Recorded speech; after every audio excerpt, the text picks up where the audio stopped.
आपने मुझे सदन में बोलने का मौका दिया, इसका मैं बहुत बहुत आभारी हूं। धन्यवाद। कल प्रधानमंत्री जी ने अपने भाषण में विपक्ष के बारे में बोला था कि विपक्ष आंदोलन की बात कर रहा है, मगर जो कृषि कानून है उनके कंटेंट के बारे में और उनके इंटेंट के बारे में विपक्ष नहीं बोल रहा है। तो मैंने सोचा आज प्रधानमंत्री जी को खुश करें और जो 3 किसान के बिल हैं, खेती के बिल हैं, उनके कंटेंट का और इंटेंट का की बात करें। हाँ, बजट पे बोलेंगे। आप शांत हो जाइए प्लीज। मालूम है किसान का मुद्दा भी बजट का मुद्दा है। आप उनका आदर कीजिए।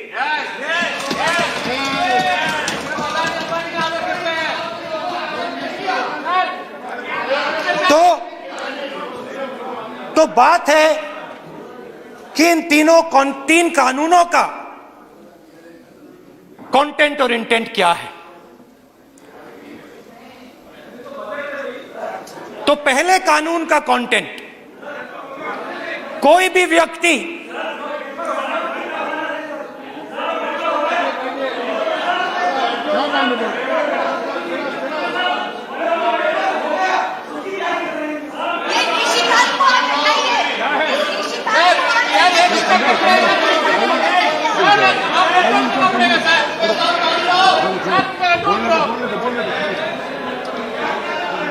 तो पहले कानून का कंटेंट क्या है? पहले कानून का कंटेंट है कि कोई भी व्यक्ति देश में कहीं भी कितना भी अनाज, सब्जी, फल खरीद सकता है। जितना भी खरीदना चाहता है खरीद सकता है। तो अगर खरीदी देश में अनलिमिटेड खरीदी होगी तो मंडी में कौन जाएगा? मंडी में कौन जाके खरीदेगा? तो पहले कानून का कंटेंट मंडी को खत्म करने का है। इसका लक्ष्य मंडी को खत्म करने का है। दूसरे कानून का कंटेंट क्या है कि बड़े से बड़े उद्योगपति जितना भी अनाज, जितना भी फल, जितनी भी सब्जी स्टोर करना चाहते हैं वो स्टोर कर सकते हैं। कोई लिमिट नहीं, जितना वो होल्ड करना चाहते हैं कर सकते हैं। दूसरे कानून का कंटेंट एसेंशियल कमोडिटीज एक्ट को खत्म करने का। दूसरे कानून का कंटेंट जमाखोरी को अनलिमिटेड तरीके से हिंदुस्तान में चालू करने का। अब तीसरा भी कानून है। तीसरा कानून का कंटेंट जब एक किसान हिंदुस्तान के सबसे बड़े उद्योगपति के सामने जाकर अपने अनाज के लिए, अपनी सब्जी के लिए, अपने फल के लिए सही दाम मांगे तो उसे अदालत में नहीं जाने दिया जाएगा। तीसरे कानून का कंटेंट आपको याद होगा,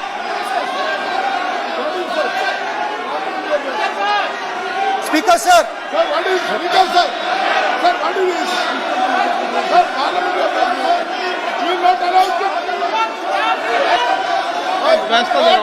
डरते क्यों? सुनो,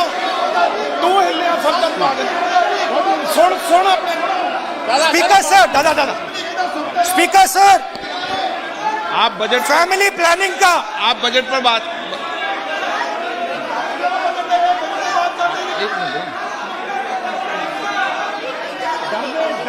आप सर, सालों पहले फैमिली प्लानिंग का एक नारा था, आपको याद होगा, हम दो हमारे दो। अब मैं इंटेंट की बात करता हूं, कानून के इंटेंट की बात।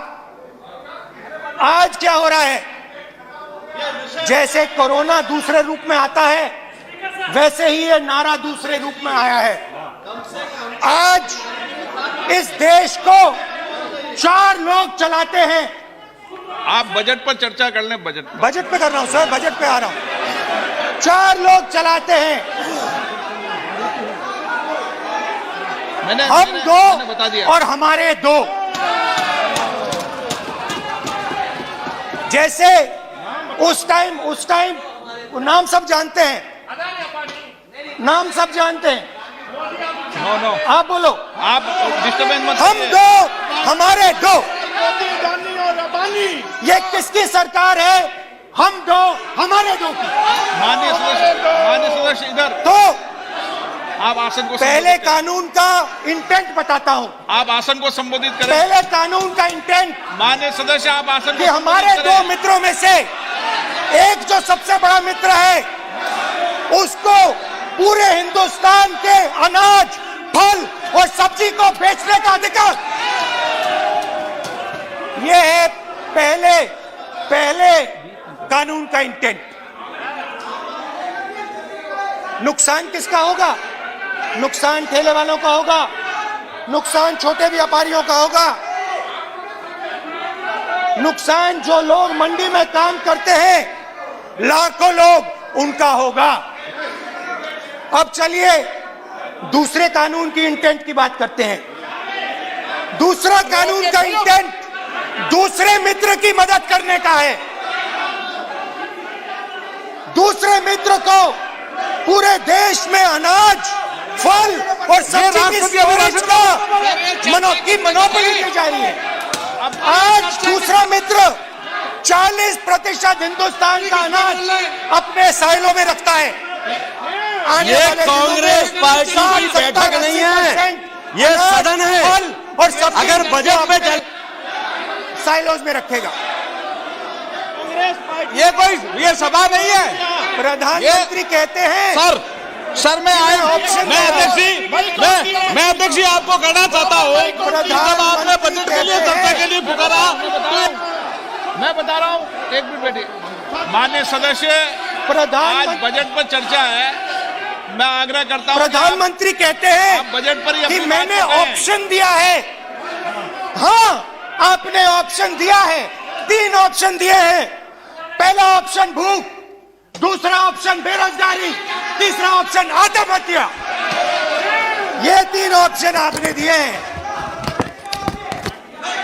अब देखिए मामला क्या है। मामला ये है कि हिंदुस्तान का सबसे बड़ा बिजनेस, सबसे बड़ा व्यापार एग्रीकल्चर का है। अब बजट 40% आबादी इस पे जीती है, इससे जीती है। 40 लाख करोड़ रुपए का धंधा है। इसमें किसानों को फायदा मिलता है,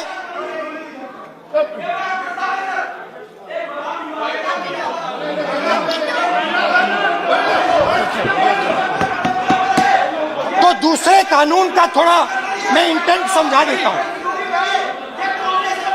दूसरे कानून का इंटेंट है, पानी दो, पानी गिर जाएगा, पानी दो।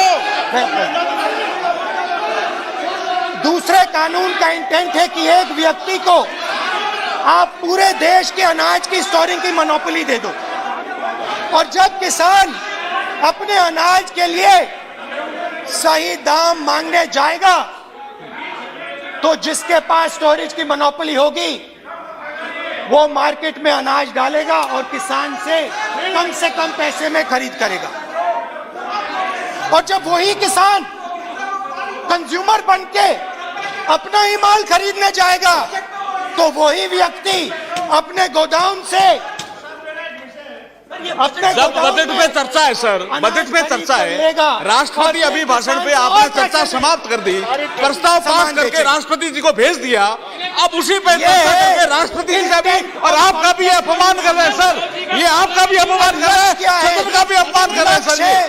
कि इस देश की जो रीढ़ की हड्डी है, किसान, मजदूर, छोटे दुकानदार, व्यापारी, उस रीढ़ की हड्डी को तोड़ के टुकड़े टुकड़े करके दो मित्रों को दे दो। Sir rule 218 sir rule 218 sir rule sir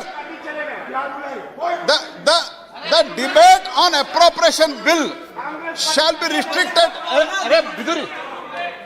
The debate on appropriate bill shall be restricted to the matters of the public importance or administrative clausely employed in the grants covered by the bill which have not already been raised while the relevant demands of grants were under consideration. I would like to remind him that he should restrict his speech to the budget, number 2, and he is claiming that 40% of the groceries and other things, vegetables, they are kept in Adani's and Ambani's place. Let him prove that. Where from? He should place it on the table. He should place it on the table. Where can he get all these documents? Where statistics कहाँ से आए? इसको authenticate करना है. Record में नहीं जाएगी. चलिए बैठिए. आप बोलने दे रहे हैं क्या? सर आपने माइक बंद कर दिया. बोलने दीजिए. बैठिए. माइक बंद कर दिया सर आपने. सर बैठिए. आप क्यों डिस्टर्बेंस कर? आप बोलने दीजिए ना. आप कोई रूल बता रहे हैं क्या? आप कोई रूल बता रहे हैं? अधीर रंजन जी, अधीर रंजन जी, अधीर रंजन जी को बता जाए. रमेश, अधीर रंजन जी. Sir, 214. Sir, rule 214. Sir, discussion of a general character.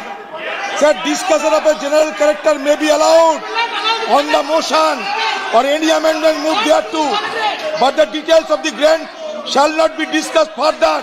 Then it is necessary to develop the general point. Sir, discussion on general point is allowed.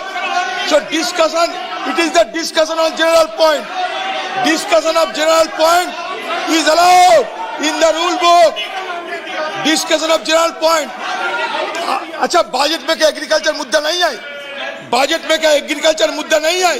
तो बजट में जब एग्रीकल्चर मुद्दा है तो बजट में क्यों चर्चा नहीं हो सकता एग्रीकल्चर? दादा, My point of order is simple. You listen to this, sir. Please. 349. It says, while the House is sitting, a member, 2, shall not interrupt any member while speaking by disorderly expression or noises or in any other disorderly manner. While Honorable Member Rahul Gandhi is speaking, तब तो disturb कर रहा है.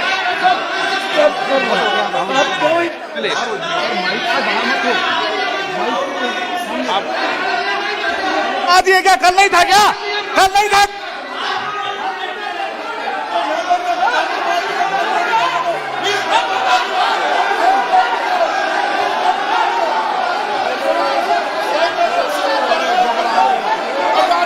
का नाम खुद ले दिया.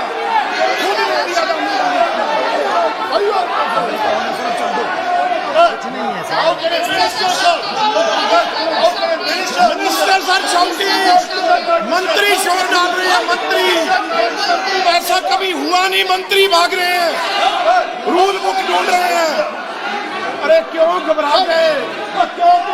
अभी तो बोले ही 5 मिनट हैं. अभी तो बोले ही 5 मिनट हैं. तो हम दो हमारे दो.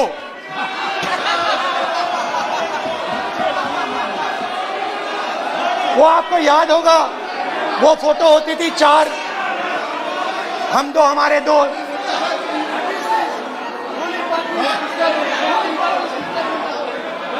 क्यूट से चेहरे थे, सुंदर सुंदर चेहरे, मोटे मोटे चेहरे.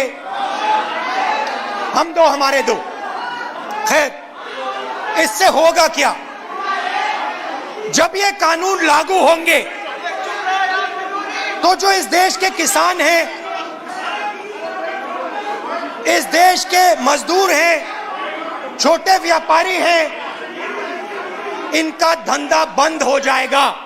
इनमें से किसानों की खेत चली जाएगी, किसान को सही दाम नहीं मिलेगा, छोटे दुकानदारों की दुकान बंद हो जाएगी और सिर्फ दो लोग,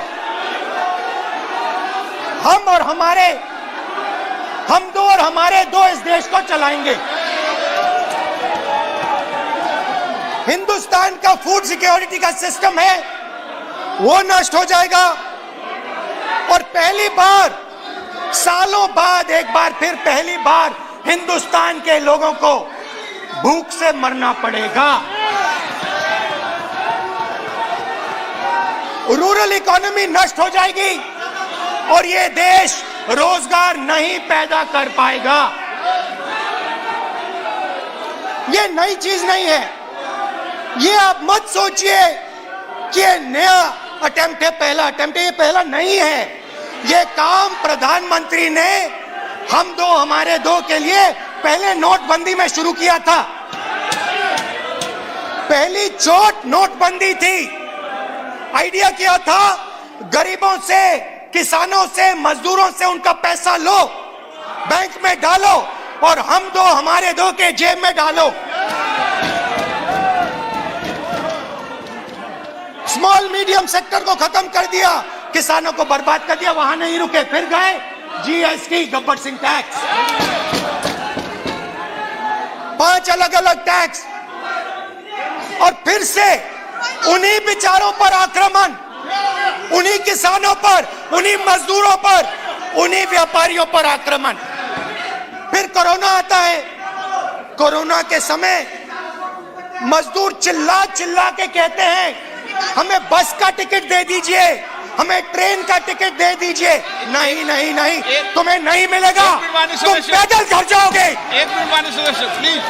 मगर टैक्स माफ जरूर होगा, माननीय सदस्य जरूर होगा। माननीय सदस्य 5-10 उद्योगपतियों का टैक्स माननीय होगा। सदस्य प्लीज एक मिनट बैठिए। मैं माननीय सदस्य से भी आग्रह कर रहा हूं, इधर भी आग्रह कर रहा हूं। माननीय सदस्य, आज बजट पर चर्चा है।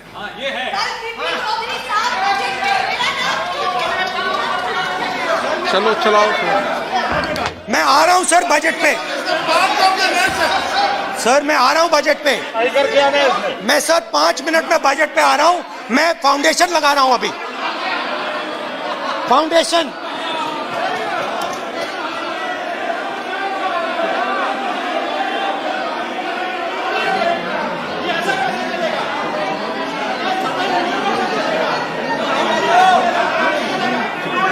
तो पहले नोटबंदी, फिर जीएसटी, फिर कोरोना के समय उन्हीं 4, 5, 10 लोगों को पूरा का पूरा कर्जा माफ, 10 लाख करोड़ रुपए जो भी था कर्जा माफ। मगर हुआ क्या? हिंदुस्तान का रोजगार का जो सिस्टम है, जो स्मॉल एंड मीडियम इंडस्ट्री है, वो खत्म हो गई। आज ये देश रोजगार नहीं पैदा कर सकता है, सीधी सी बात। और आज नहीं, कल भी ये देश रोजगार नहीं पैदा कर पाएगा, क्योंकि आपने इस देश की रीढ़ की हड्डी तोड़ दी है। किसान की, मजदूर की, छोटे दुकानदार की, स्मॉल मीडियम बिजनेस की रीढ़ की हड्डी तोड़ दी।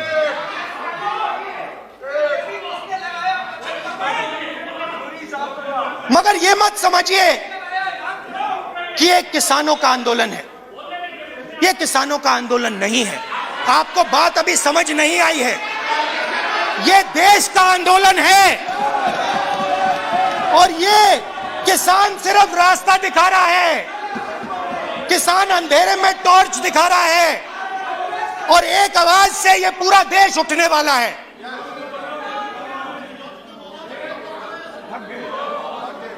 पूरा देश एक आवाज से हम दो हमारे दो के खिलाफ उठने जा रहा है।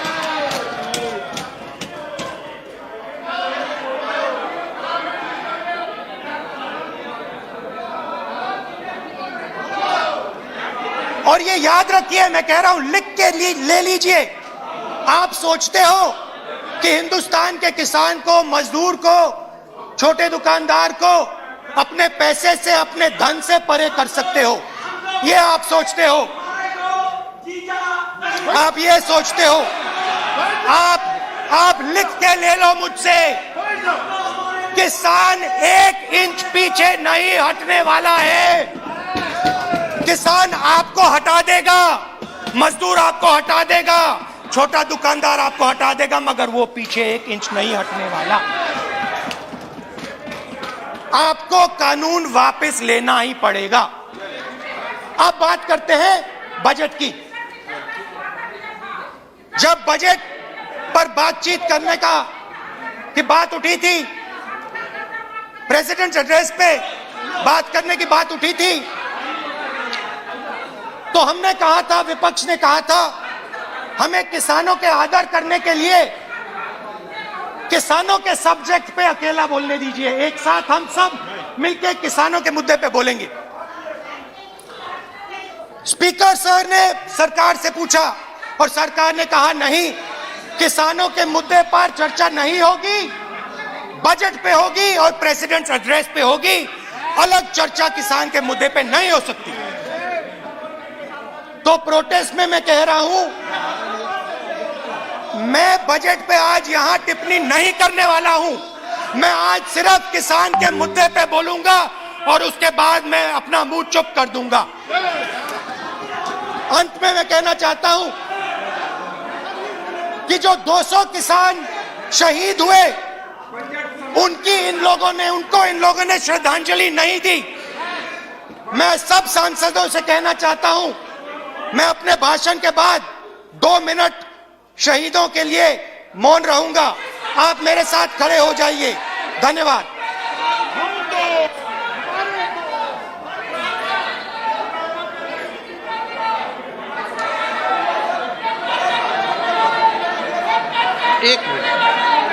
एक मिनट, आप बैठो।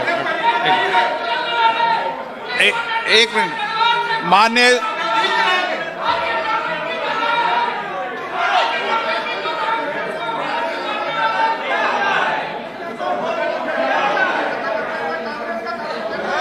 मान्य सदस्यगण, प्लीज बैठिए मान्य, प्लीज बैठिए। मान्य सदस्यगण, इस सदन को चलाने की जिम्मेदारी आपने मुझे दी है और कोई भी मान्य सदस्य कहेगा मैं आज उत्तराखंड के मरे लोगों पर श्रद्धांजलि अर्पित करता हूं, कोई कहेगा कि मैं आज बॉर्डर पर मरे श्रद्धांजलि अर्पित करूं, ये जिम्मेदारी आपने मुझे दी है। आप बोल रहे हैं या तो नहीं, आप बोल रहे, पहले आप बोल लो। तो बोल रहे तो आप बोलने कहां दे रहे? तो मेरा माननीय सदस्य, आप वरिष्ठ सदस्य हैं, आप सबने मुझे इस अध्यक्ष की जिम्मेदारी दी है। इस तरीके का व्यवहार करना सदन में मैं सोचता हूं कि उचित नहीं है और ये गरिमा में भी नहीं है, क्योंकि इसलिए मैं माननीय सदस्यगण आग्रह करूंगा कि हमें सैनिकों के प्रति सबका सम्मान है, पूरे सदन का सम्मान है, 130 करोड़ जनता का सम्मान है, लेकिन सदन की गरिमा और संचालन की जिम्मेदारी मुझे दी है। आप कभी भी कोई ऐसा विषय तो मुझे लिख कर दें, मैं आपके विषय पर सभी लोगों से चर्चा करके आदर करूंगा, लेकिन कम से कम सदन चलाने की जिम्मेदारी जिसको आपने दी है उसको करें। मैं देखूंगा इसको, ठीक है। अनुराग ठाकुर जी, माननीय सदस्य प्लीज, आपको इजाजत नहीं दी मैंने, आपको इजाजत दी, आपका कोई नोट नहीं हो रहा।